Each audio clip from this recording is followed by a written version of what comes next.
Hola, ¿qué tal? Buenos días a todas y a todos. Bienvenidos a este segundo seminario del ciclo sobre recursos naturales y desarrollo sostenible que coorganizamos CENIP, CIECTI y Fundar. En el día de hoy vamos a discutir sobre el futuro de la agricultura en la Argentina y me gustaría, antes de ya meternos de lleno en el panel, contarles un poco cómo pensamos este ciclo. Esto comenzó a gestarse a comienzos de año a partir de una invitación que nos hizo fundar al CIECTI y a CENIP y que por supuesto aceptamos enseguida y empezamos a pensar entonces qué tipo de ciclo nos gustaría tener. Y identificamos una visión común en torno al problema de los recursos naturales y el desarrollo sostenible que podría resumir, digamos, en dos ideas. La primera es que los recursos naturales pueden ser una plataforma para el desarrollo de capacidades productivas y tecnológicas a partir de eslabonamientos con otras actividades productivas y promover un proceso de cambio estructural intensivo en conocimiento. Hay experiencias internacionales que nos dicen que eso es posible. Pero al mismo tiempo, y esto es algo que es un tema fresco porque lo vemos todos los días y cada vez más en los diarios, en las noticias, ese proceso no es posible sin atender, sin realizarlo de una manera sostenible, sostenible en términos ambientales, en términos sociales y con el apoyo de ciertas coaliciones que permitan dar dinámica a ese proceso. Entonces, diría que la idea del ciclo es justamente identificar dónde están las potencialidades de Argentina para avanzar en un proceso de desarrollo de esas características, pero al mismo tiempo atendiendo las tensiones que la dinámica misma de ese proceso pueden generar. Y esa es justamente la idea de este primer panel, de este primer ciclo ya concentrado en un tema específico. Tuvimos la apertura el mes pasado y en el mes de julio comenzamos con este primer panel sobre agricultura y en el futuro van a venir otros sobre minería, sobre energía, sobre bioeconomía. ¿Y cómo pensamos cada uno de estos ciclos? Bueno, nos propusimos incluir una variedad de miradas disciplinarias y una variedad de miradas en términos de políticos, es decir, miradas sobre cuál debería ser el futuro y cuáles son las tensiones más urgentes que deberíamos atender. Y cuando uno repasa el panel, seminario de hoy, los paneles que tenemos pensados para hoy, creo que logramos, dentro de los límites, obviamente, de tiempo y digamos, los ajustes que uno tiene que hacer considerando, digamos, que es un seminario de una mañana, creo que hemos logrado incorporar estas distintas miradas disciplinarias y distintas miradas políticas en el seminario de hoy. ¿Cómo lo pensamos? El seminario lo pensamos en tres momentos. En un primer momento, que es el panel que sigue, vamos a estar discutiendo sobre los avances y las tensiones del sistema productivo y ahí en las tensiones vamos a atender tensiones de tipo productivo, tensiones ambientales, comerciales y políticas.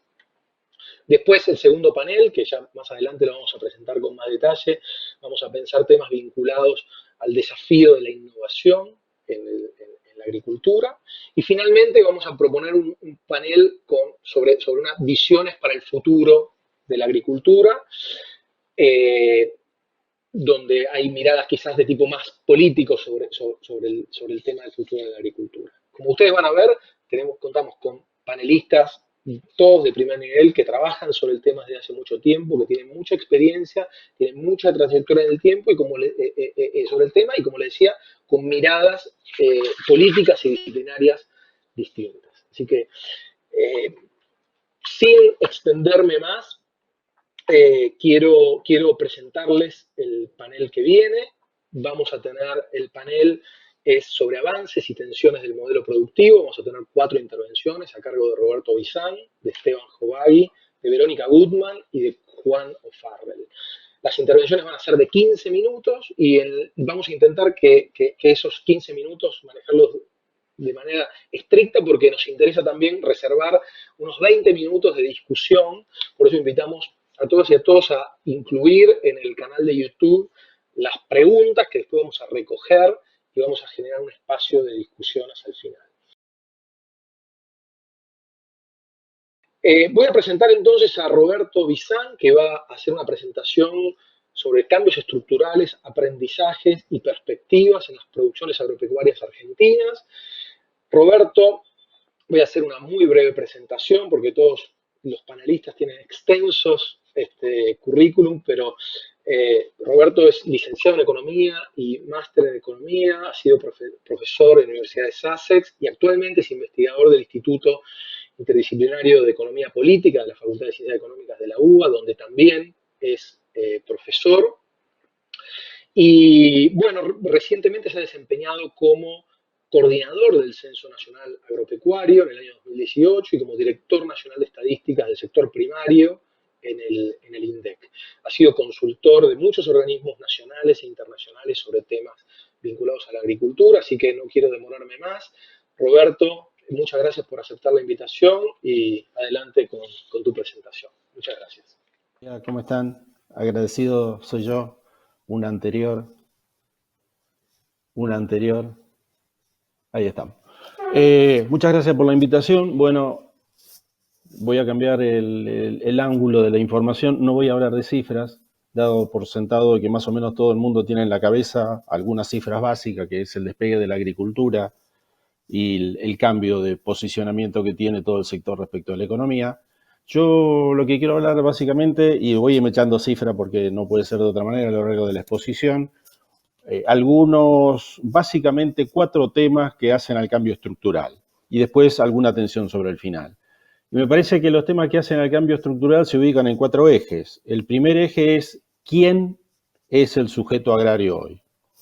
Entonces, vamos sobre el primer eje y a mí me parece que allí lo que tenemos es un cambio formidable respecto a las últimas 3, 4 décadas que estaban perfilados, pero que han adquirido una dinámica y una consolidación y cierto grado de irreversibilidad en algunos casos acerca de la pregunta de quién es hoy el sujeto agrario que está motorizando este fenomenal cambio que está ocurriendo, no en la agricultura, sino, si me permitís, Martín, y el resto de los colegas, creo que lo pensamos más bien como todas aquellas actividades que tienen como epicentro el uso de la tierra, que se han ampliado.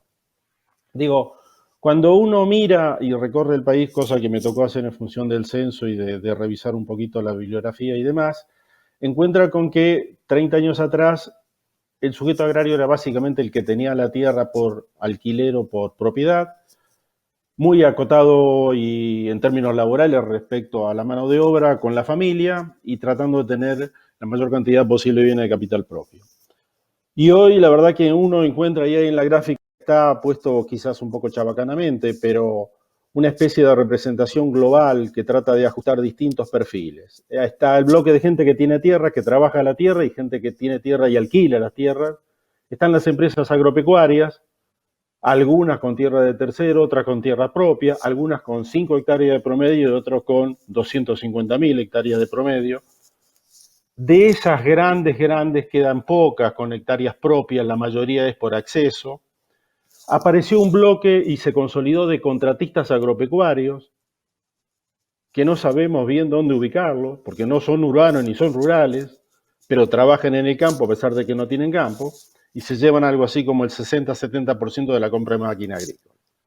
Apareció otro bloque, que es el mundo de los insumeros, por decirlo chabacanamente, que es todo el aprovisionamiento industrial, que antes era patrimonio del sujeto agrario adentro de la explotación y ahora está afuera, y ahí está todo el sistema de aprovisionamiento de distintos insumos y con ello de tecnología y con ello de financiamiento, pero eso es una periferia que tampoco es industria en el sentido tradicional y tampoco es campo en el sentido que lo supimos conseguir. Del otro lado del productor agropecuario, el de la empresa de producción agropecuaria, yo lo que tengo es el mundo de la salida de la chacra hasta que llega a algún destino. Y ahí hay también una buena cantidad de evidencia que nos está indicando de que hay cambios relevantes, que se han consolidado algunos y otros que han aparecido de cero. Entre los cambios relevantes está todo el problema de el acondicionamiento y el transporte de granos, que mueve una ingente masa de gente y de recursos humanos, que está habitualmente ubicado en la periferia de las zonas rurales o urbano-rurales, y en algunos casos hay, más sobre la derecha, un incipiente proceso de industrialización adentro del propio sector productor agropecuario.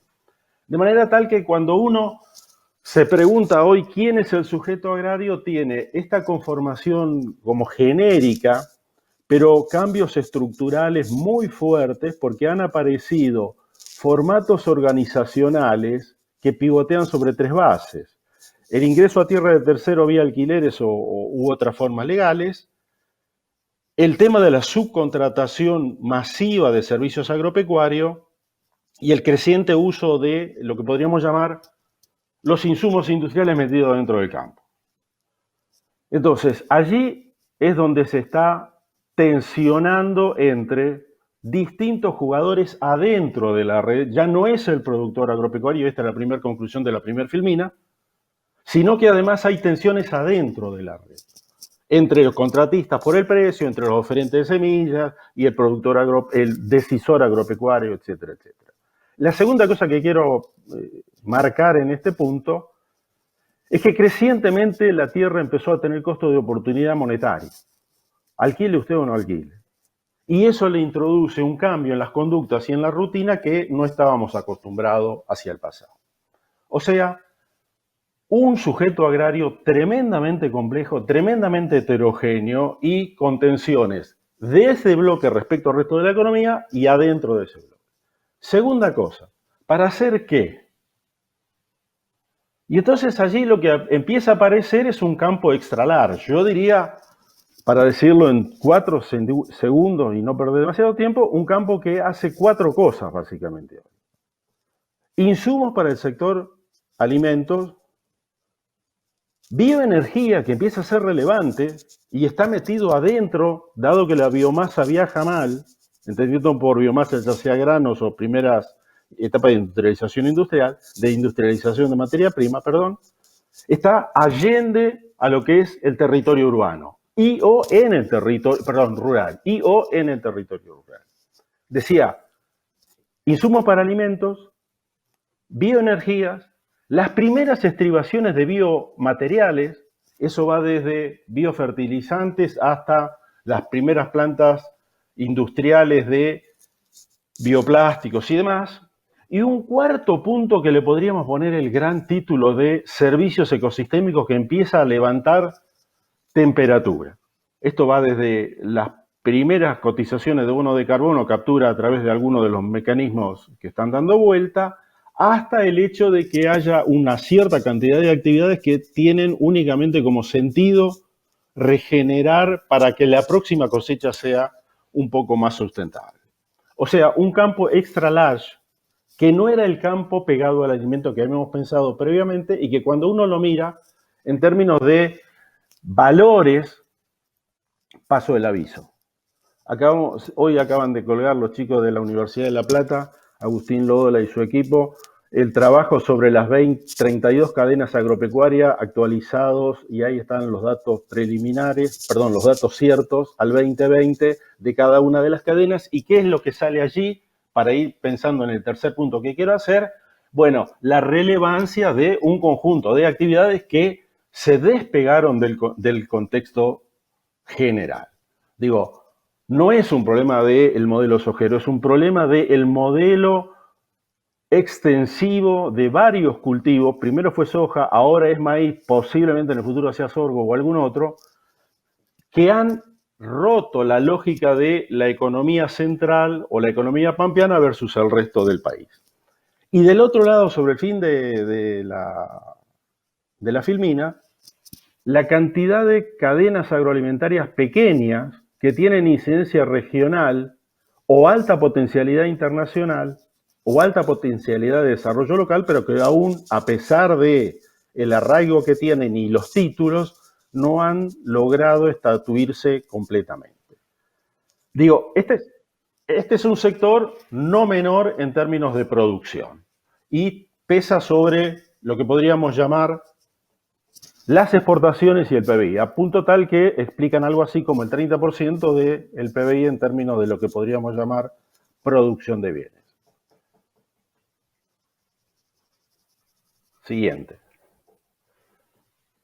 ¿Cómo lo hacen? Con un modelo de tecnología e innovación en red, donde en el centro de esta gráfica lo que está planteado es estrictamente el adoptante o el impulsor de la innovación y toda la parafernalia sobre la izquierda y la derecha de los organismos de funcionamiento abastecedores de insumos para esa innovación. Un sector tremendamente dinámico con brutales heterogeneidades entre sectores y adentro de los sectores. Este tipo de cuestiones implica que el campo perdió la lógica anómica que tenía en el pasado y empieza a pensar en innovaciones con alguna dinámica donde aparecen tensiones. Patentabilidad de seres vivos modificados. Tensión 2. ¿Cómo se reparte la renta tecnológica dentro de la red? Tensión 3. Empezamos a pensar de que hay un balance tecnológico internacional, dado que muchos de estos proveedores son internacionales algunos y otros locales que han establecido facilidades productivas o comerciales en el exterior. O sea, un mundo que además tiene, a diferencia de lo que supimos aprender en el mundo metamecánico, un blanco móvil que es la naturaleza. O sea, obligados a innovar constantemente o pierden el tren de la competitividad. Distinto es en la zona central, donde vamos más por costo y grandes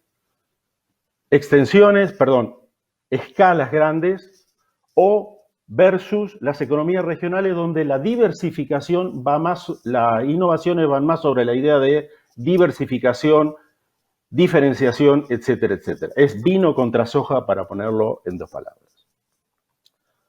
Obviamente eso llevó a dónde se hace esto. Y ahí aparecen las tensiones desde el punto de vista estrictamente territorial.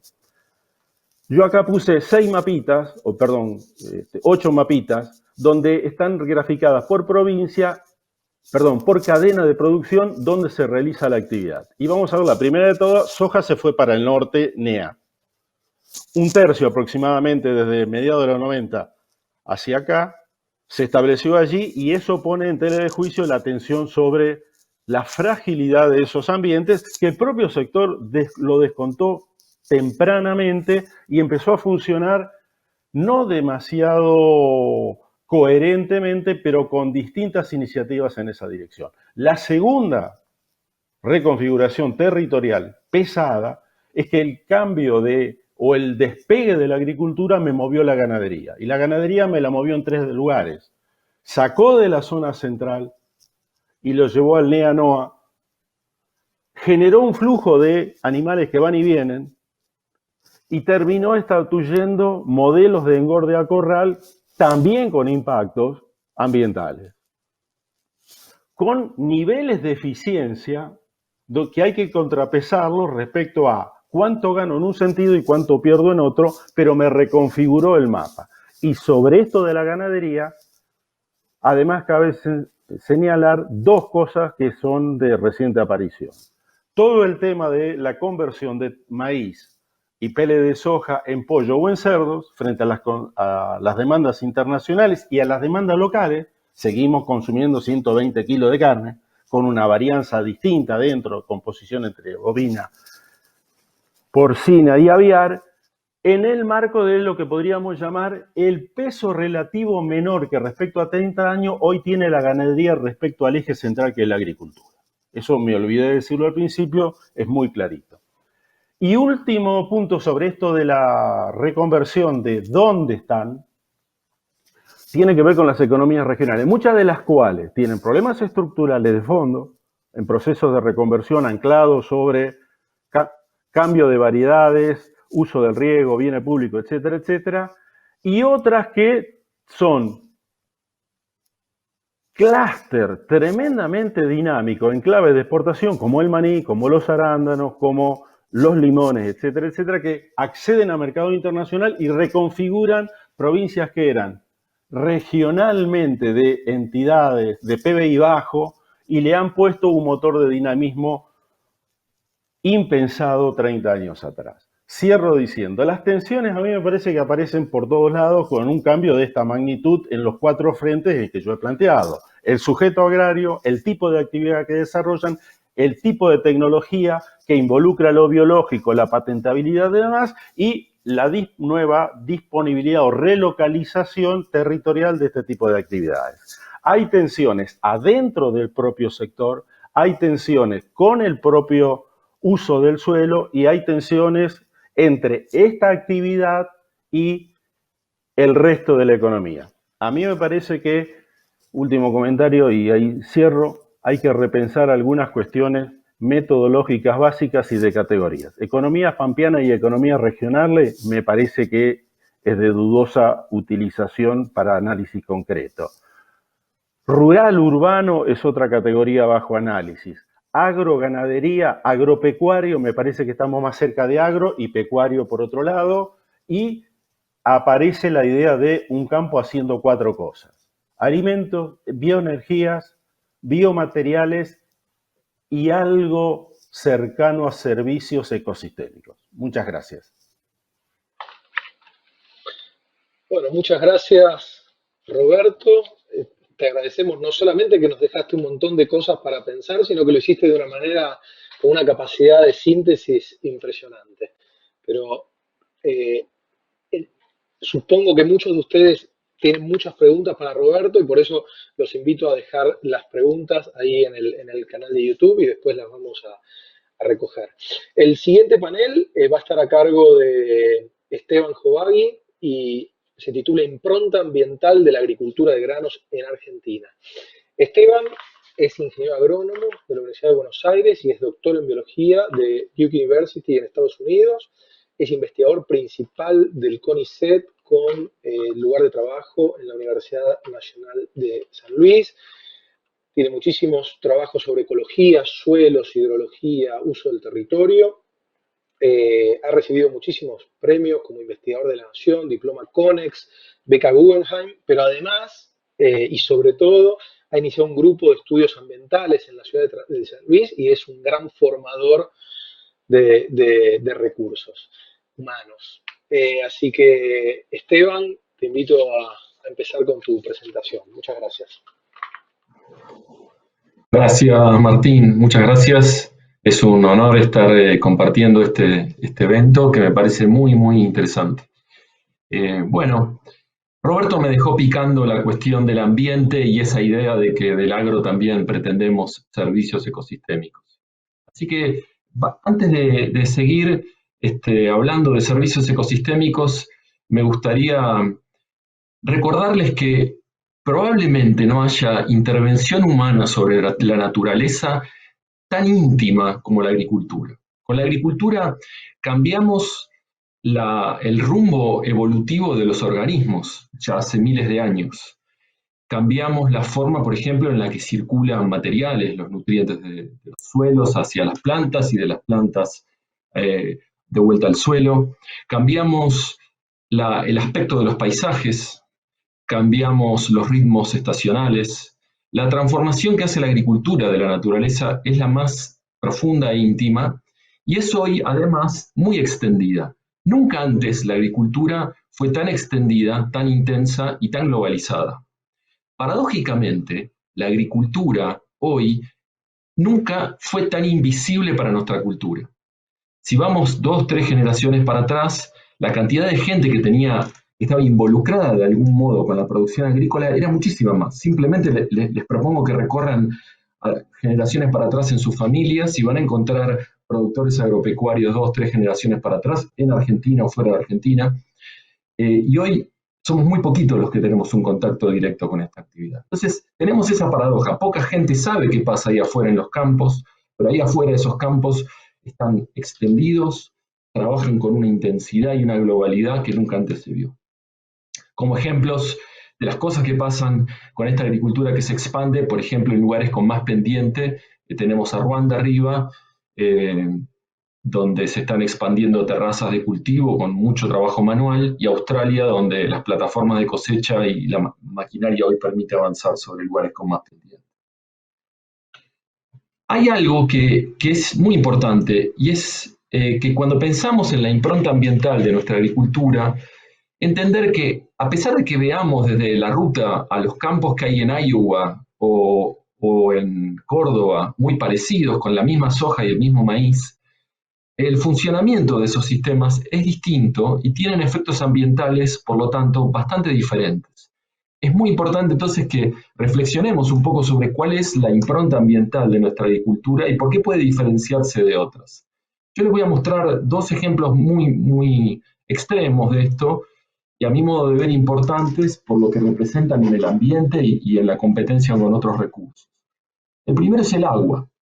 El mapa de la izquierda ilustra la parte oeste del granero norteamericano, la parte más seca de ese granero, que ha seguido una trayectoria de altísimo riego.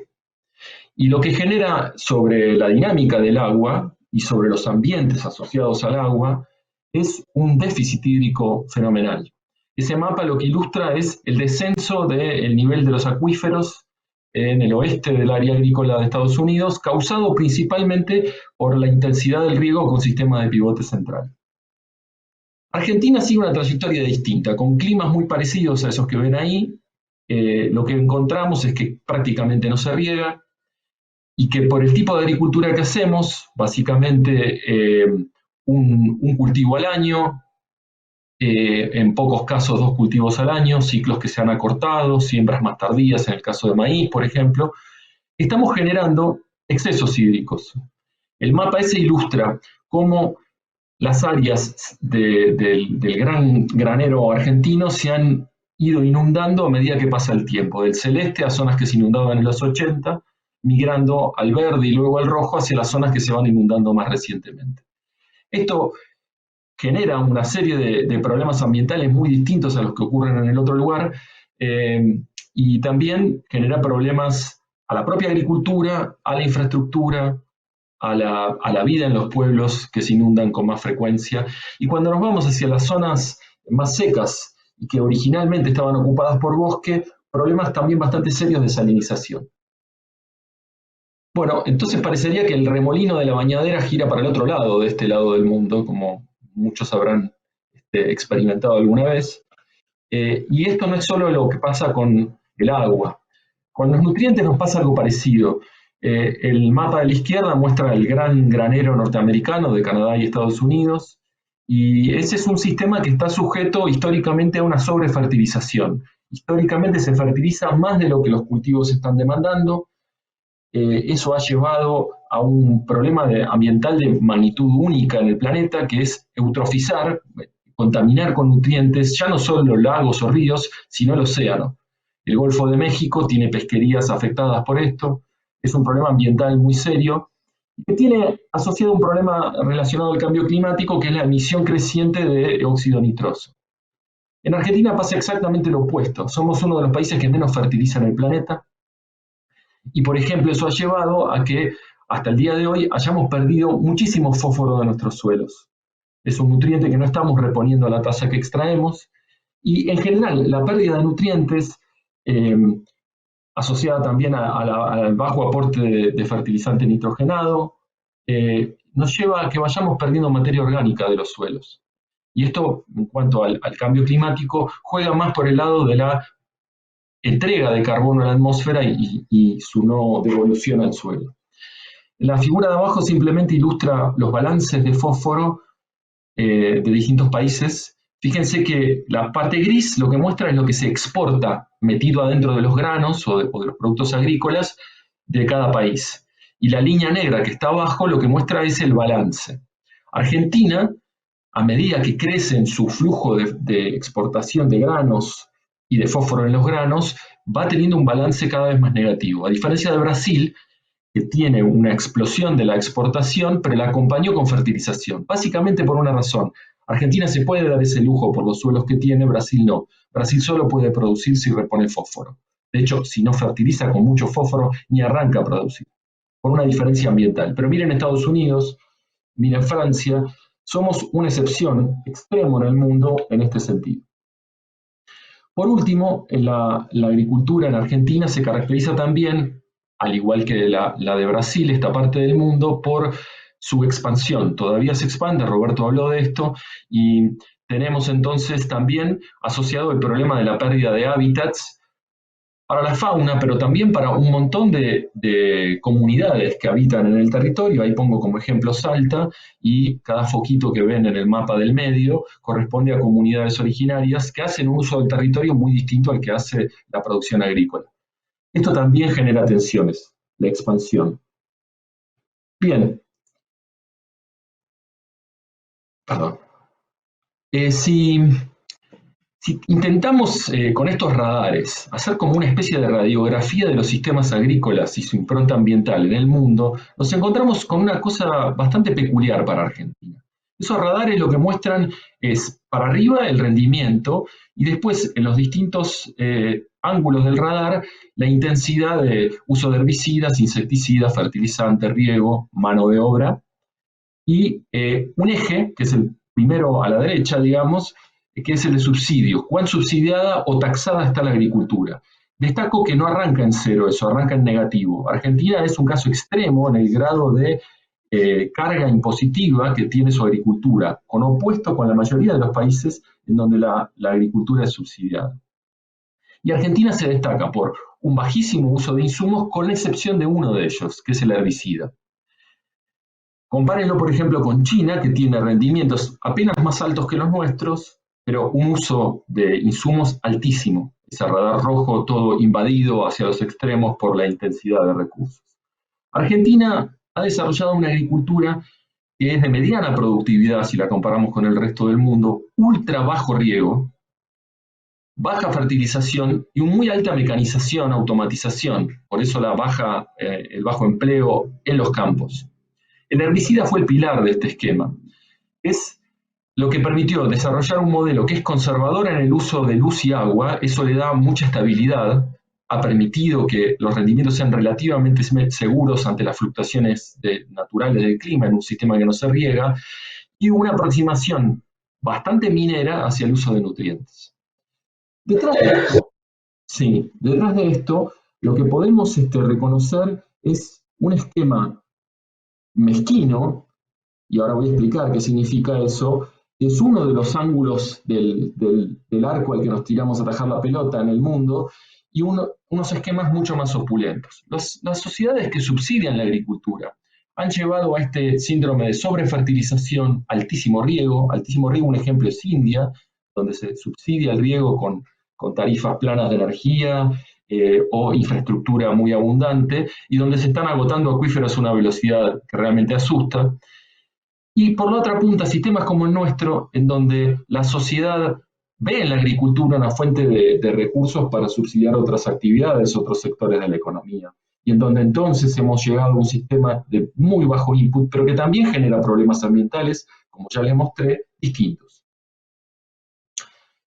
Bien, ante este escenario, ¿qué hacemos?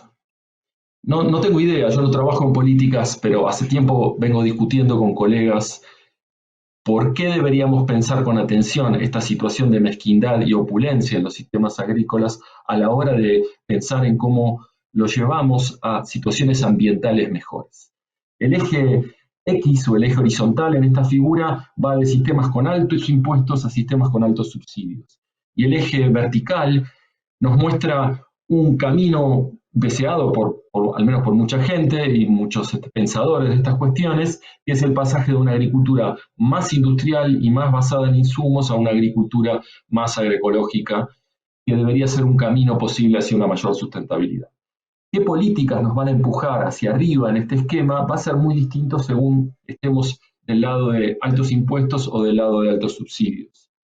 Y para darles algunos ejemplos, los pagos por servicios ecosistémicos ayudarían a empujar a nuestras agriculturas darían un incentivo grande para ir moviéndose en ese eje agroecológico. Las innovaciones definitivamente son necesarias para moverse hacia ese sistema más agroecológico, y el apoyo de ciencia y técnica a las transiciones también obra como un estímulo en cuanto a la innovación, pero también como un subsidio muchas veces para que estos sistemas altamente taxados puedan desplazarse en estas transiciones. Moverse en este espacio es clave, y reconocer que no partimos de una agricultura opulenta y que tampoco probablemente querramos copiar ese camino, como lo han hecho China e India copiando el camino de Estados Unidos y Francia en los radares que les mostraba antes, es una de las cosas que tenemos que considerar. Finalmente, más allá de lo que pensemos en políticas comerciales, fiscales, ¿qué hacemos con la tierra? Sigue siendo una pregunta del millón. Y en este sentido, lo que buscamos, creo yo, en un mundo más sustentable, son paisajes agrícolas mejores. El pensamiento que hay hoy acerca de cómo hacer un paisaje agrícola mejor y los instrumentos para hacerlo vienen de tres esferas muy diferentes. Y la clave, a mi modo de ver, es hacerlas converger. Una de las esferas es la clásica conservación pura. Mucha gente quiere proteger la diversidad que perdemos en el mundo por su valor intrínseco, más allá de que sea útil o no para nosotros. La otra gran esfera es lo que yo llamaría los servicios ecosistémicos, todo lo que nos da la tierra que no es necesariamente la producción. El agua, el secuestro de gases invernadero, la regulación del clima local, entre muchos otros. Y el último es propio de la agricultura, queremos proteger la producción con buenas prácticas agrícolas. Entonces, las acciones, las políticas, las intervenciones que hagamos pueden estar disparadas por alguna de estas esferas, pero podemos encontrar cosas que den en el blanco de las tres al mismo tiempo. Eso es diseñar paisajes, y eso tiene como foco las políticas territoriales. Estamos en pañales todavía en Argentina y no vamos a arrancar a hacer cosas realmente virtuosas si no tenemos en mente estas tres esferas. Bueno, con eso cierro y ojalá haya preguntas. Gracias. Muchas gracias, Esteban. La verdad que muy linda presentación, que además, digamos, no solamente muy linda, sino que además creo que dialoga muy bien con la presentación de Roberto. Creo que nos va a ayudar a armar la conversación al final del panel. Bueno, ahora la intervención va a ser de Verónica Gutmann sobre comercio internacional y cambio climático, desafíos para el mediano y largo plazo. Verónica es economista, tiene especializada en economía ambiental, cambio climático, ha hecho su doctorado sobre este tema, ha sido investigadora de la CEPAL, también hemos compartido, aunque en distintos momentos, también ha sido investigadora del CENIT, ha trabajado en la Secretaría de Desarrollo Económico del Gobierno de la Ciudad y en el Observatorio Cultural de la Facultad de Ciencias Económicas de la Facultad de Ciencias Económicas de la Universidad de Buenos Aires. Desde 2009 es investigadora de la Fundación Torcuato Di Tella sobre temas de economía, de cambio climático, mercado de carbonos, financiamiento climático para países de América Latina y el Caribe, y también, bueno, docente de economía ambiental y epistemología en la Facultad de Ciencias Económicas. Agradecemos mucho a Verónica y te invito a comenzar tu presentación. Bueno, muchas gracias, buenos días a todos y todas, y bueno, gracias a la organización por la posibilidad de estar acá y discutir temas tan relevantes. A mí lo que me gustaría es sumar a los análisis excelentes y clarísimos que hicieron Roberto y Esteban la perspectiva internacional, tanto del punto de vista del comercio internacional como de las implicancias que tienen los tratados internacionales sobre cambio climático, sobre el futuro de la producción agropecuaria en general en países en desarrollo y en Argentina en particular. Entonces, lo que quisiera en los próximos minutos es discutir tres temas que, digamos, desde la perspectiva de la economía y del cambio climático, son como temas que están, digamos, como en la frontera del debate global actual, ¿no? Y tiene que ver con qué desafíos se enfrenta el sector agropecuario en materia de comercio internacional, pero en el contexto del Acuerdo de París y de los compromisos climáticos asumidos por la Argentina. Puntualmente tres temas. Primero, la tendencia creciente que se observa a la introducción de requerimientos de acceso a mercados basados en criterios ambientales y climáticos. En segundo lugar, las implicancias que tendría para la producción agropecuaria argentina el compromiso de carbono neutralidad al 2050 que Argentina va a llevar a la cumbre climática que se va a desarrollar en Glasgow en noviembre, la COP26. Y por último, los posibles impactos de cambios en las dietas globales hacia patrones alimentarios más basados en plantas, como se está conversando un poco en la jerga, y con un menor consumo de carnes y de alimentos de origen animal. Entonces, primero repasemos brevemente el contexto. Como saben, el Acuerdo de París fue adoptado en el año 2015 y tiene una perspectiva, un abordaje desde abajo hacia arriba, es decir, bottom-up.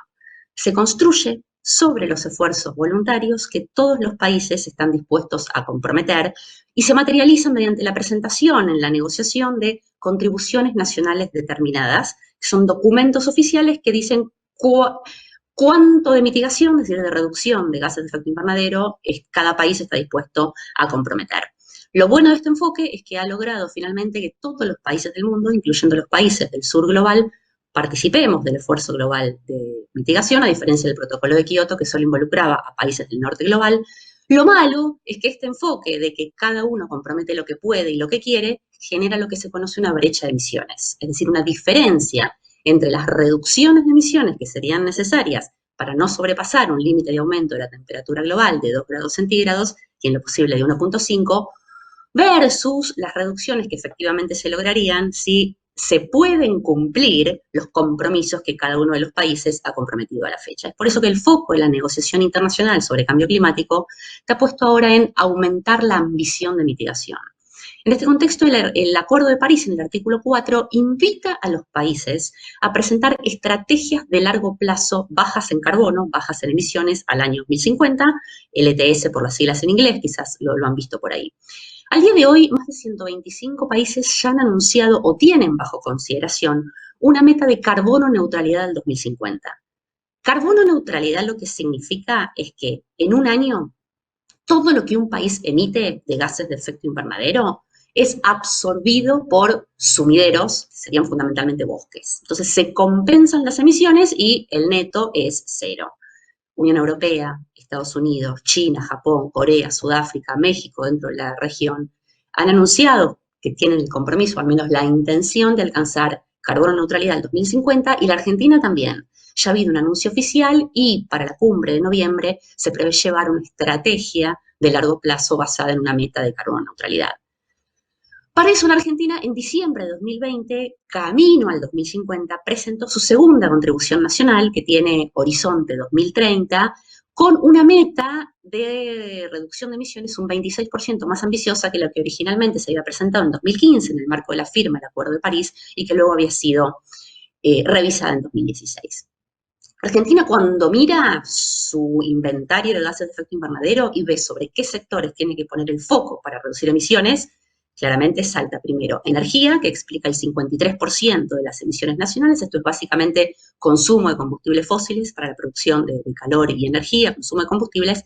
Y en segundo lugar está el sector agricultura, ganadería, silvicultura y otros usos del suelo, lo que incluye cambio de uso del suelo, es decir, deforestación, por avance de frontera agropecuaria, que este sector representa el 37%, y por las siglas en inglés se conoce como AFOLU. Entonces, en primer lugar, en el marco de este imperativo y este esfuerzo por alcanzar los objetivos del Acuerdo de París, lo que se observa a nivel global es cada vez más requerimientos de acceso a mercados basados en criterios climáticos. Por un lado, se ven cada vez más estándares basados en categorías de impacto ambiental, análisis de ciclo de vida y emisiones de gases de efecto invernadero.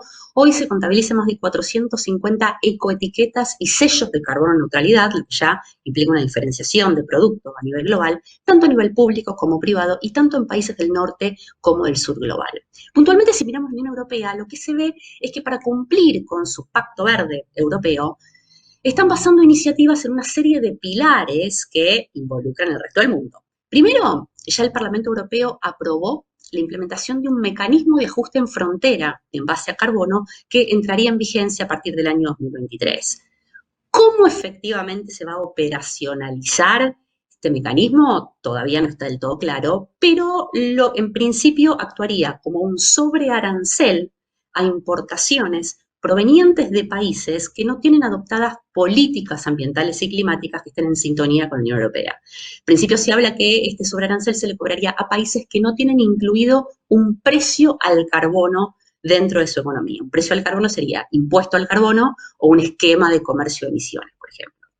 Argentina tiene un impuesto al carbono establecido en 2017, pero solamente sobre el contenido de carbono de los combustibles fósiles. Entonces todavía hay un interrogante respecto de si se les va a exigir a los países exportadores de la Unión Europea que también haya algún tipo de precio al carbono que grave, por ejemplo, la deforestación, ¿cierto? Precios diferenciales a la tierra según cuál sea su uso, con impuestos fuertes que desincentiven el cambio de uso del suelo.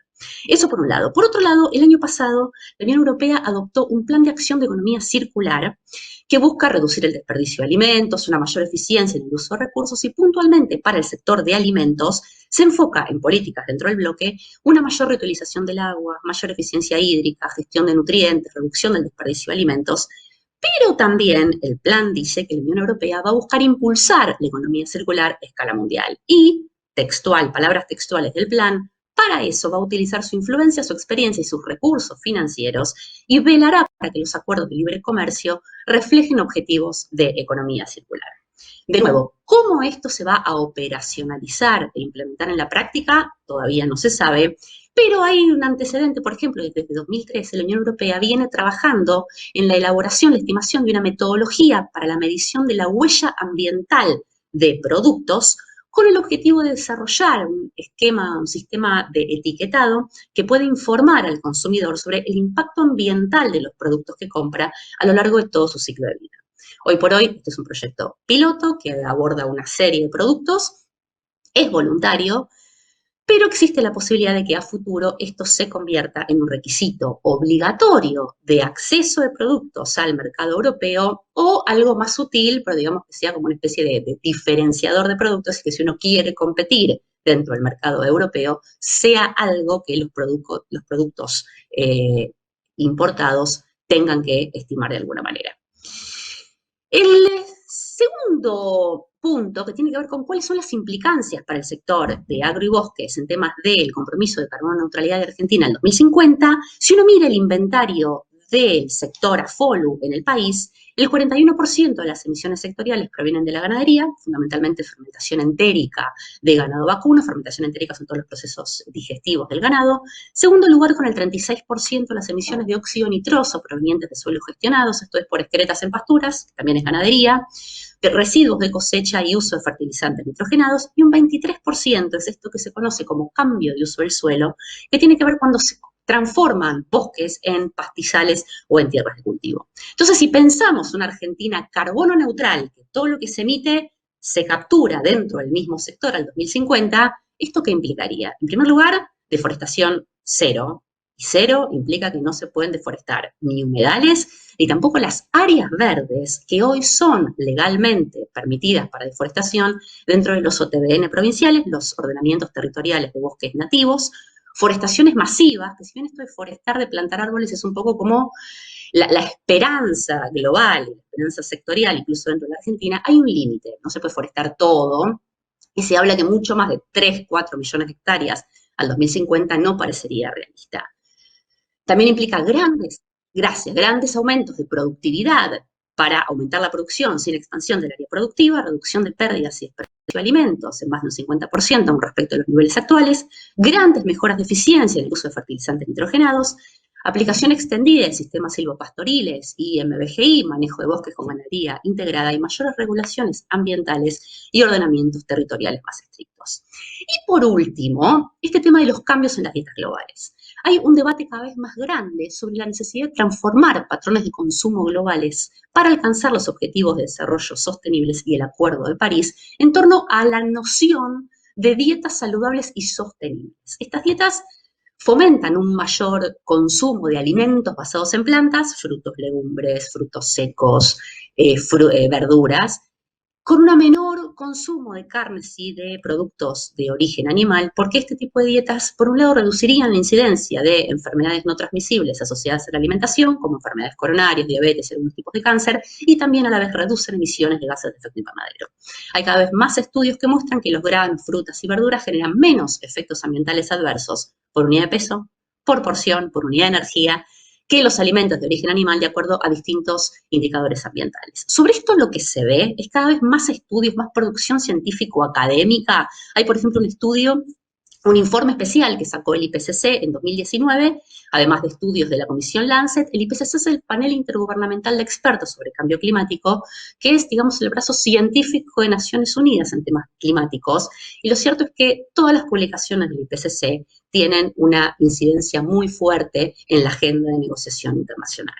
También esto se ve en los proyectos que crecientemente está financiando la cooperación internacional, donde en todo lo que tiene que ver proyección de escenarios de largo plazo para el sector agropecuario, están pidiendo expresamente incluir los cambios en las dietas globales en los escenarios de largo plazo y en esto de modelizar qué tipo de demanda de alimentos se va a traccionar en el año 2050. Y en segundo lugar también se están impulsando agendas locales de incidencia para este cambio de alimentación. Esto también se ve en normativas e instrumentos fiscales para impulsar cambios de hábito que se están multiplicando en distintos países, por ejemplo, leyes de etiquetado frontal de alimentos, impuestos a bebidas azucaradas.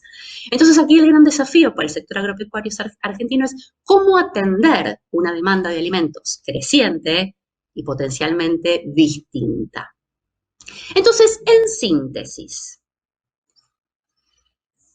los principales desafíos para el comercio internacional en este contexto de los tratados internacionales sobre cambio climático que se ve que enfrenta la producción agropecuaria argentina es que, en primer lugar, posiblemente va a ser necesario adaptarse a crecientes condicionamientos ambientales y climáticos en los mercados de destino, lo que va a implicar estimaciones locales de huellas ambientales, huellas de carbono, huellas hídricas, y lo que va a implicar también el desarrollo de mecanismos de trazabilidad locales.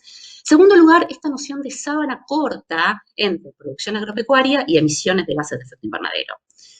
Un escenario de carbono neutralidad, como el que se ha comprometido la Argentina, en línea con lo que están comprometiendo todos los países del mundo, entra en tensión con una necesidad económica de expandir la producción agropecuaria y también con el desarrollo tecnológico, porque si bien por un lado es el desarrollo y la innovación tecnológica lo que va a permitir aumentar la productividad por hectárea para no tener que avanzar en área productiva, también a la vez es lo que va a habilitar la incorporación de tierras marginales.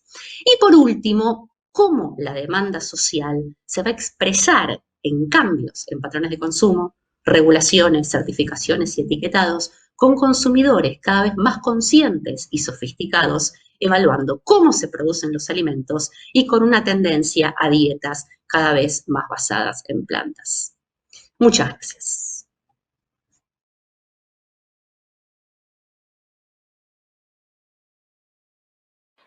Hola, bueno, sí. Bueno, Verónica, muchas gracias por tu presentación. Me gustó mucho porque lográs linkear algunos de los desafíos que fueron saliendo en las presentaciones anteriores con la dimensión de mercado, ¿no? Entonces me parece que también es un link, un vínculo que también hay que tener en cuenta. La última presentación del panel está a cargo de Juan O'Farrell. Bueno, él es un hombre de la casa porque es parte de Fundar, y su presentación va a ser sobre la biotecnología y el Estado como problema y como solución, economía política de la innovación y la sustentabilidad agrícola.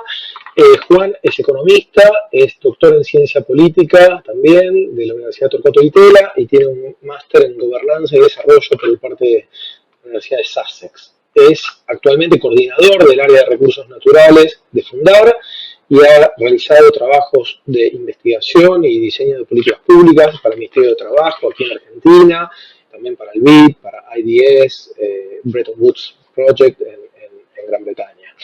Su foco de trabajo es sobre economía política de los recursos naturales, la tecnología y el trabajo. Así que Juan, por favor, adelante. Muchas gracias, Martín. Bueno, a mí me toca aportar una mirada desde la economía política. Las presentaciones de recién, las excelentes presentaciones de recién me dan un pie también para pensar cómo abordar los desafíos de los que se estuvieron hablando en las presentaciones anteriores con instrumentos de desarrollo productivo y con políticas de promoción científico-tecnológica, y qué desafíos hay para encarar esas políticas. Mi presentación se divide en 3 partes. La primera, voy a mostrar algunos datos y algunos comentarios sobre cuáles creemos que son las principales tensiones del modelo productivo agrícola. El foco de la presentación es sobre la agricultura extensiva de exportación, es decir, los principales cultivos como la soja, el trigo y el maíz. Esta selección responde más que nada que identificamos en estos una importancia crucial, ya que son los que más aportan al país en términos de divisas, y por otro lado los que están encontrando más cuestionamientos en términos ambientales. La segunda parte de la presentación voy a ordenar un poco lo que nosotros vemos como las principales estrategias para abordar los desafíos de la agricultura, y en la tercera parte me voy a enfocar en 2 desafíos estructurales que nosotros identificamos a la hora de llevar una estrategia coordinada de desarrollo productivo que nos lleve hacia una agricultura más sustentable. Tensiones del modelo productivo agrícola. Lo primero a decir es que desde mediados de los 90, con la introducción del paquete tecnológico de siembra directa, semillas transgénicas resistentes a herbicidas, lo que vemos es un aumento muy significativo de los rendimientos agrícolas. Entonces esto es algo a destacar como un avance importante, ya que eso impactó también en la recaudación a través de derechos de exportación, en la actividad y en diferentes tipos de generación de eslabonamientos productivos en torno al agro. Entonces, ese como primer punto a destacar del balance. Ahora, si miramos más allá de lo estrictamente productivo y tomamos una mirada multidimensional que incorpore aspectos sociales y ambientales, el balance ya tiene claroscuros y se vuelve un poco más problemático. Acá menciono solo 3 cuestiones ambientales que están vinculadas a las tecnologías y las formas de producción. Como mostraba Verónica antes y Esteban también, hay otras como la deforestación. Pero si miramos vinculado a las formas de producción, esos aumentos en rindes y en productividad hay que entenderlos también con los problemas que se generaron en términos de degradación de suelos, multiplicación de malezas resistentes y contaminación con agroquímicos. Esto puede ser tanto entendido en términos de lo que genera de problemas a la hora de seguir aumentando los rindes del sector. Entonces ya hay una mayor conciencia incluso de los productores agrícolas que están repensando sus formas de producción porque ven cierto agotamiento, ciertos límites en las formas de producción actuales. Y por otro lado, unos severos efectos en términos de contaminación ambiental que afectan tanto la salud como el ambiente. Entonces, estos desafíos nosotros creemos que son centrales a la hora de evaluar el modelo de producción agrícola. Lo que nosotros planteamos es que esto se debería abordar con una estrategia coordinada, pero antes quería mapear un poco cuáles son otras estrategias que se mencionan a la hora de pensar estos problemas, que se mencionan y que ya están siendo implementadas. La primera es algo que ordenamos, son una serie de soluciones y propuestas que vienen más del sector privado, que son estrategias de mercado para abordar los problemas de sustentabilidad.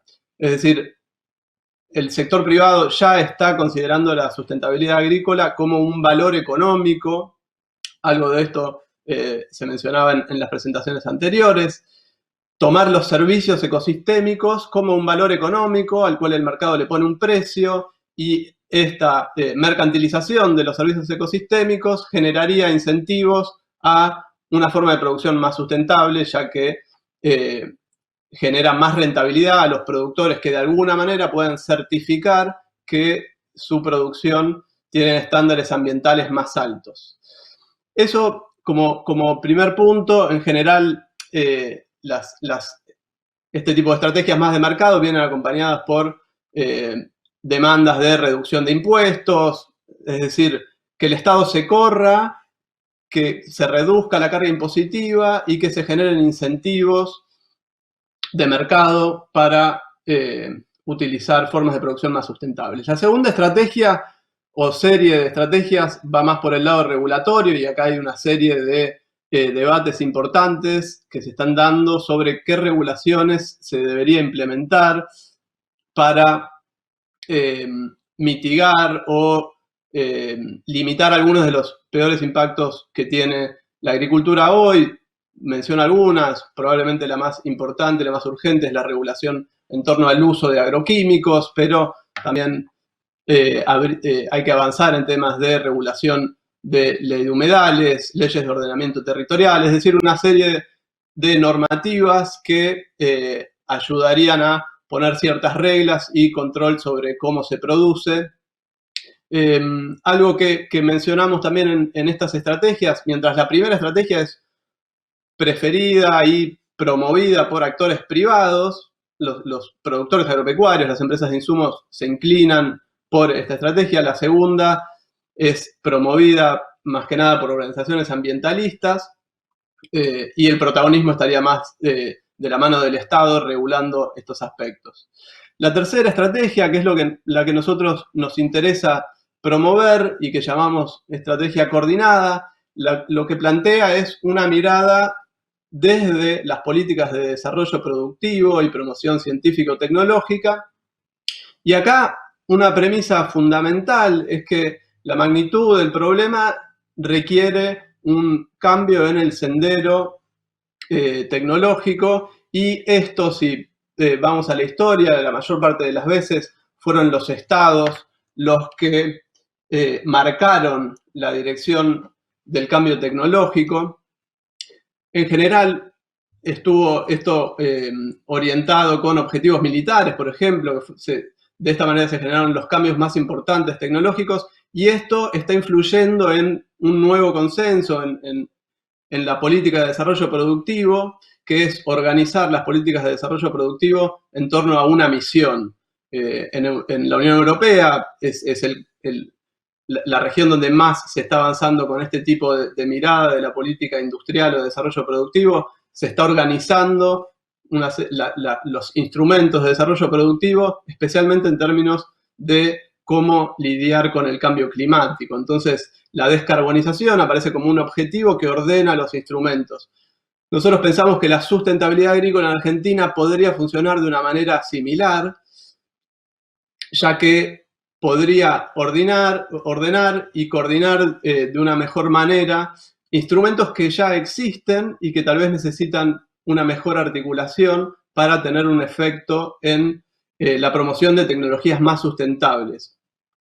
Por tecnologías más sustentables, acá me voy a concentrar más que nada en la biotecnología agrícola, pero también se incorporaría a esta agenda la agenda de maquinaria agrícola y lo que ahora se conoce como AgTech, o las nuevas tecnologías digitales aplicadas al agro. Este tipo de estrategia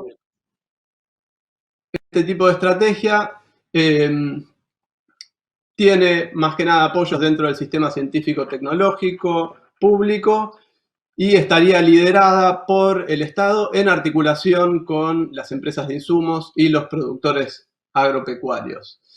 ¿Por qué decimos que nos interesa promover esta estrategia? Primero, porque consideramos que tiene una ventaja doble.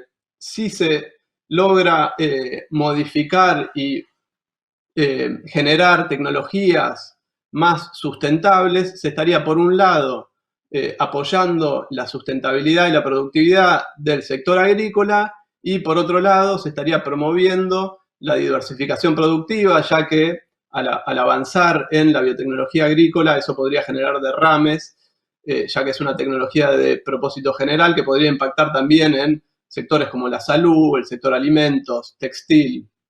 Eso por un lado, teniendo en cuenta que debería promoverse tecnologías que tengan, como decía antes, una mirada multidimensional, que vayan más allá de lo productivo, que es como se tendió a desarrollar y a pensar la biotecnología, y tal vez agregar objetivos ambientales y territoriales a cómo se piensa el desarrollo de la tecnología.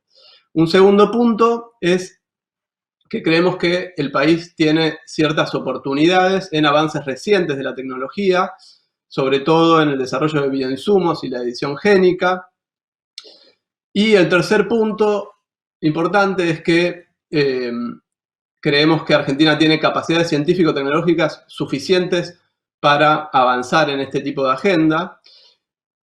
Esto ya tiene evidencia clara en desarrollos que surgieron del sistema científico-tecnológico y tienen bastante éxito en el mercado, como es el caso de la empresa Rizobacter, con el desarrollo de Rizoderma que surge del INTA, o experiencias más recientes como Biflow, una empresa que surge desde investigadores del CONICET y que logró penetrar el mercado gracias a la articulación con la aceleradora GridX, o el evento HB4, que muestra que Argentina tiene capacidades para competir en la frontera tecnológica, a pesar de que no esté todavía en el mercado. Es clara evidencia de que Argentina capacidades tecnológicas para competir en la frontera biotecnológica las tiene.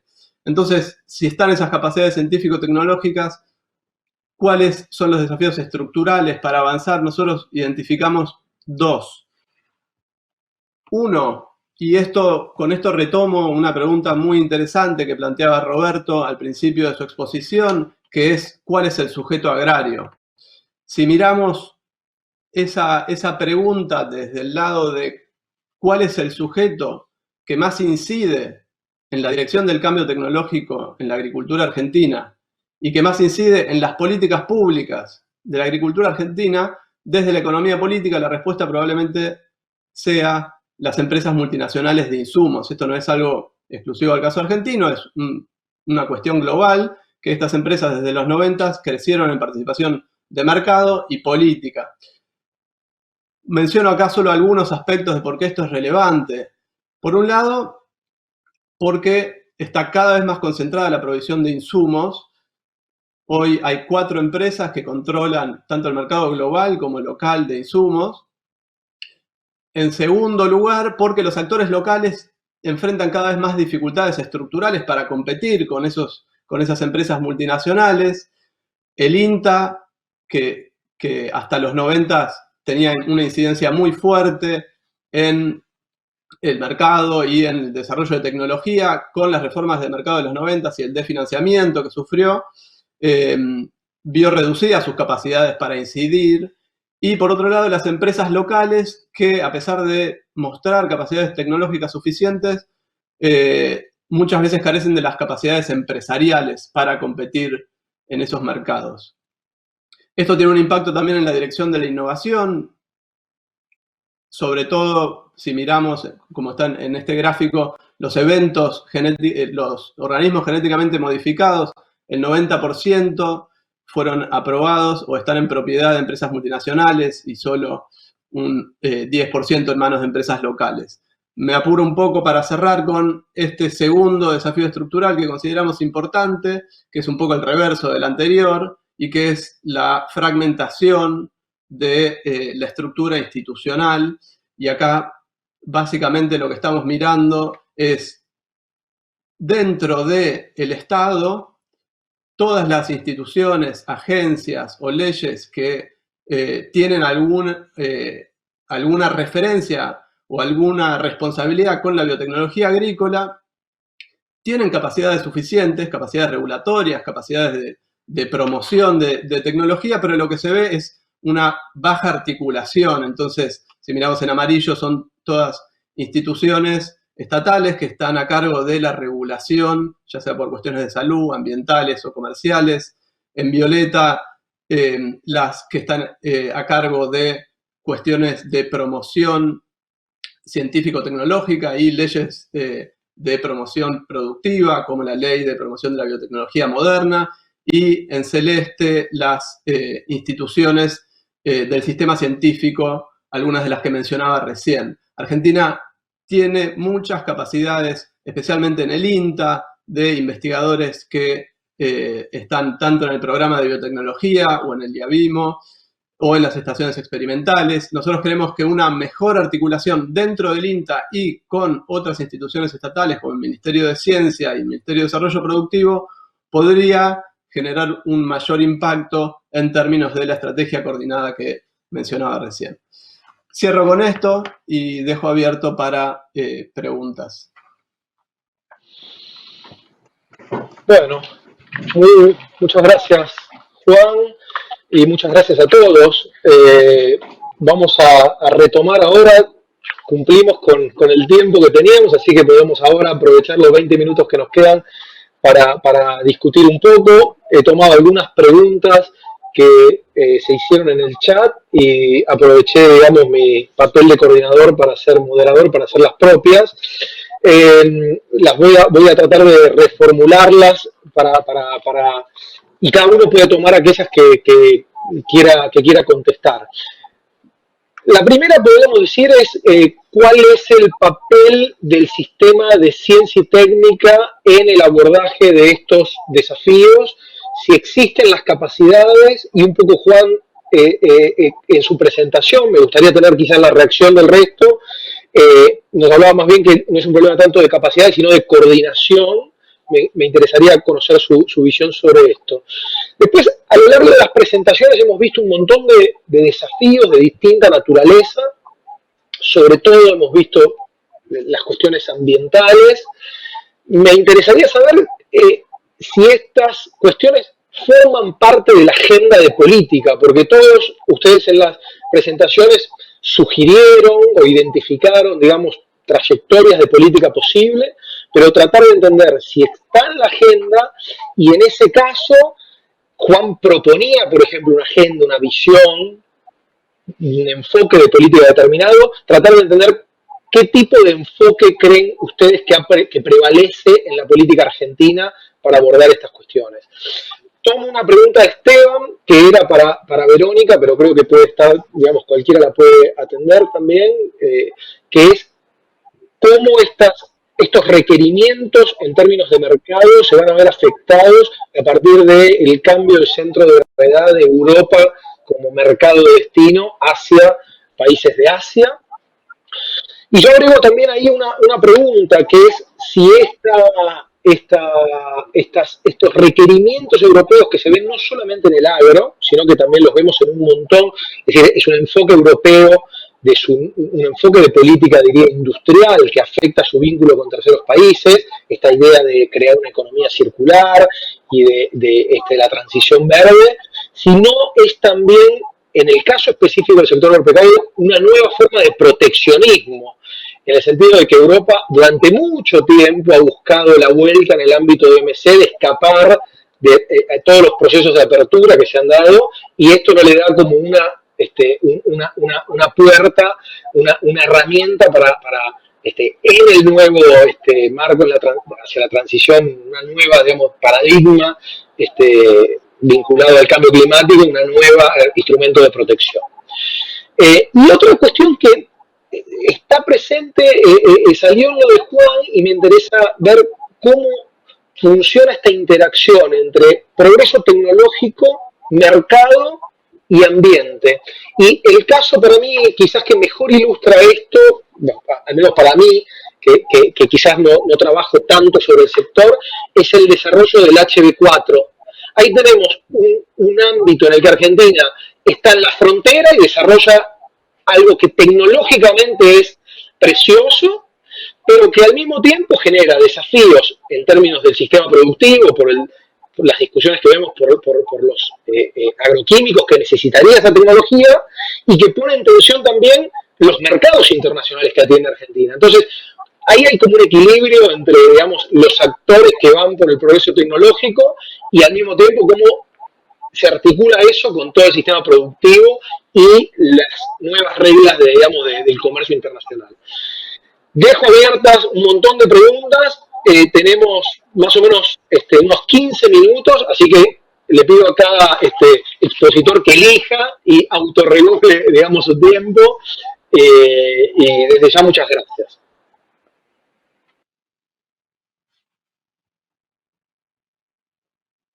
Roberto, si quiere, podemos seguir en orden quizás.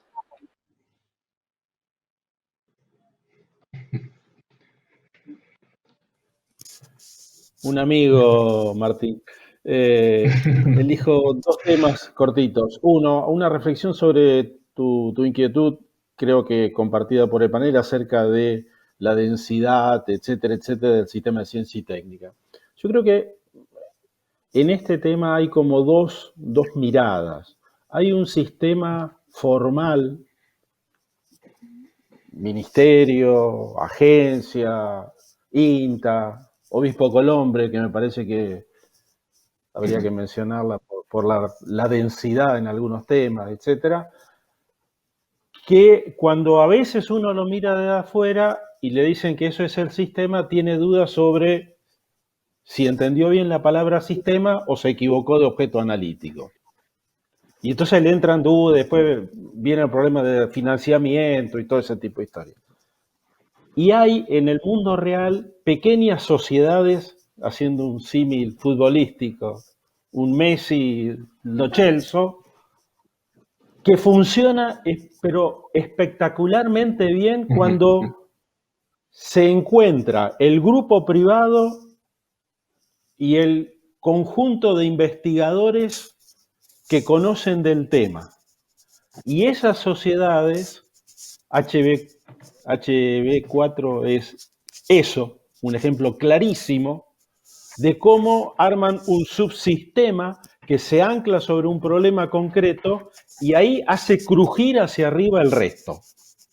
Entonces, a mí me parece que un camino es identificar dónde están esas sociedades, quiénes son esos cabezas de serie, muchos de los cuales tienen menos de 35 años, usan arito, no les entiendo absolutamente nada de lo que hablan, pero son anclados internacionalmente y capaces de entender y hasta de publicar en el mejor journal internacional. Entonces me parece, redondeo el tema ciencia y técnica, yo soy moderadamente optimista porque ese tren no lo perdimos. No jugamos en la NBA de manera masiva, pero podemos poner jugadores en la NBA. Segundo tema, cortito. Súper interesante lo que escuché sobre política. Hay que matrizarlo sobre quién es el sujeto responsable de, el decisor de, y dónde toma y cómo la decisión. Y ahí cuando se habla de la palabra de Estado, esto es según primer tema que quería marcar sobre policies. Me parece que no tenemos demasiado en claro, yo percibo, sin ser un experto en el tema, demasiado claro cuál es el sujeto o cuál es el pedazo del sujeto agrario al que hay que apuntarle de una u otra dirección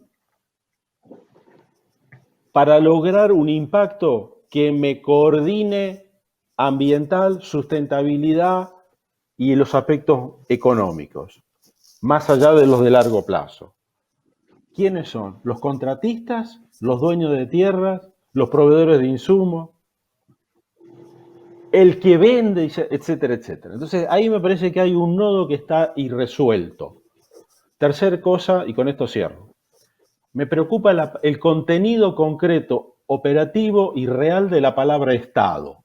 Cuando yo bajo a terreno y veo esto, tengo un Estado nacional que tiene por lo menos 3 o 4 ventanillas que directa o indirectamente impactan sobre lo ambiental. Después tengo las provincias, que además son responsables de. Y después tengo el territorio del municipio, que es donde cayó la baza. Entonces, hay una descoordinación, cuando uno lo baja a temas concretos, fenomenales entre los tres ámbitos. Muchas veces el sujeto al cual le apunta la política tiene que armarse en la cabeza una especie de ventanilla única a 3 niveles. Tiene que lidiar o recibe información e inducciones del municipio, en una dirección de la provincia, a veces en idéntica dirección y otras veces no, y después vienen los grandes acuerdos de Buenos Aires. Y después están los de Cancillería arriba. Ese ámbito de la política estatal me parece que habría que mirarlo con mucho cuidado como paso previo a pensar qué tipo de instrumento antes de pensar en los grandes objetivos. Ya estamos todos de acuerdo, más o menos. Paro acá, gracias. Gracias. Esteban. Bueno, gracias. Quisiera dar una perspectiva muy personal respecto al papel del sistema de ciencia y técnica. La primera es que, especialmente las cuestiones ambientales, a menudo la sociedad busca el sistema de ciencia y técnica como árbitro. Un árbitro que diga esto está bien, esto está mal.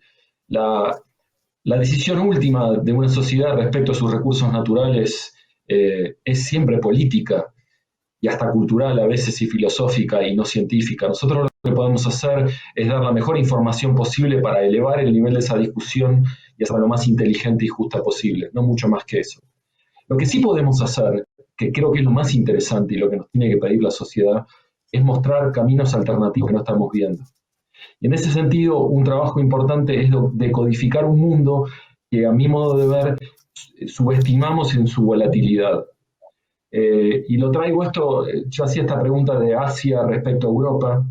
Es un mundo en donde el centro de gravedad se está moviendo, es un mundo en donde la coordinación global probablemente no sea tan exitosa como creíamos. A mí me ha tocado trabajar en IPCC, adentro de IPCC, y una de las cosas que más me sorprendió siempre es que China está ausente en los hechos porque no manda referentes y Estados Unidos está totalmente ausente.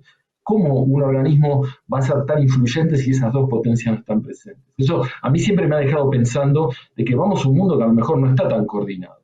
Y eso se conecta con lo que dice Roberto recién, ese caleidoscopio casi desquiciante que es el sistema federal, los municipios, las provincias, etc. ¿Qué hacemos ante eso?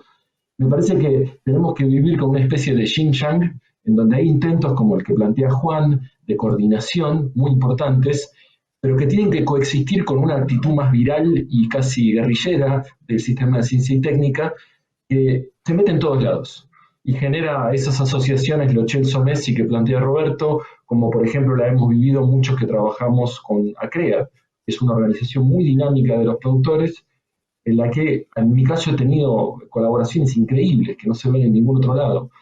Entonces, coexisten ese sistema más viral, más anárquico, pero con mucha potencia, con los intentos de centralizar donde realmente haga falta. Y finalmente, entonces, destacar eso, que más que arbitrar, para lo que más útiles somos es para mostrar caminos que antes no veíamos. Muchas gracias, Verónica. Bueno, gracias. Yo voy a tomar las preguntas relacionadas con comercio y con agendas. Primero la pregunta sobre si todo esto de requerimientos de acceso a mercados basados en criterios climáticos, si no es proteccionismo. La respuesta es sí. De hecho, se habla de un término que es proteccionismo disfrazado de verde, ¿no? Y acá pasa lo siguiente, cualquier argumento para restringir el acceso de productos basados en criterios ambientales son moralmente indiscutibles. Entonces, la estrategia de nosotros como exportadores, la pregunta debería ser, ¿qué hacemos? ¿Vamos a pelearnos a la OMC o aceptamos que esto llegó para quedarnos y al interior de nuestras cadenas productivas nos adaptamos a las necesidades impuestas de afuera, que además van a ayudar a resolver problemas locales de contaminación y de agotamiento de recursos naturales? Entonces, con esa mirada pragmática, decir, y bueno, podemos discutir si es proteccionismo o no, pero tenemos que delinear una estrategia para enfrentarnos a este nuevo mundo que va intensificando este tipo de criterios. Segundo lugar, ¿qué pasa con este desplazamiento o esta mayor preponderancia en mercados de destino asiáticos y fundamentalmente de China con respecto a qué tipo de demanda van a traccionar en el futuro? China, como siempre, es un misterio. Pero pasa algo, porque si bien alimentariamente no se verían estos cambios conceptuales en dietas saludables y sostenibles con menor consumo de carne en el corto plazo, sino todo lo contrario, sí es cierto que China está en el ojo de la tormenta mundial porque ya pasó a ser el principal emisor de gases de efecto invernadero. Entonces hay muchas presiones internacionales con respecto a que tiene que hacer algo. Entonces aquí vieron que China tiene, aparte de modos de, digamos, de negociación comercial, que escapan un poco a los criterios de Occidente, quizás más civilizados, sino que directamente apuntan al corazón de la generación de divisas de los países si necesita generar algún cambio en su proveedor.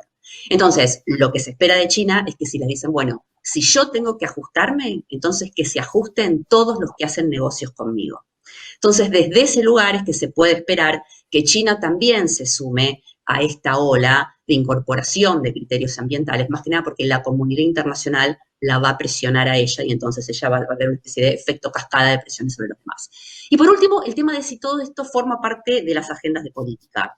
La respuesta también es sí, pero quizás no de manera tan integrada. O sea, hace, les diría, hasta 15 años antes, la agenda ambiental y climática era como prioridad del Ministerio de Ambiente y en particular de la Dirección de Cambio Climático. Y ahí esa agenda es internacional. O sea, el Ministerio de Ambiente mira permanentemente qué pasa en la negociación y eso después se da vuelta y tiene que dialogar con el resto de los ministerios para ver qué hacemos. Existe el Gabinete Nacional de Cambio Climático, que es un ámbito donde finalmente se ha logrado que todos los ministerios dialoguen entre sí.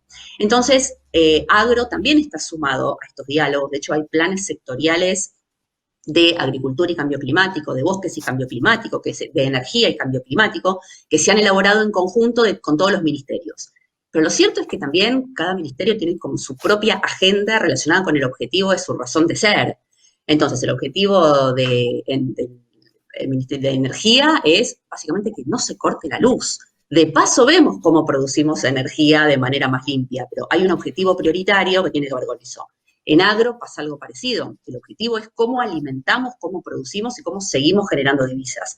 ¿Se dialoga con ambiente? Por supuesto que sí, pero existe esa tensión en los objetivos innatos de los diferentes ministerios. Y todo lo que tiene que ver con esta movida de las dietas saludables y sostenibles, que cada vez más se involucra salud, y acá también entra en diálogo un nuevo actor, y acá la gran pregunta tiene que ver con eso, cómo se coordinan políticas y también quién sería el dueño de esta agenda coordinada.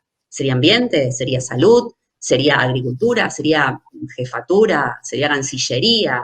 Entonces, frente a esto la respuesta es sí, hay agendas, está incluido en la agenda de políticas, se están coordinando, pero todavía queda trabajo por delante.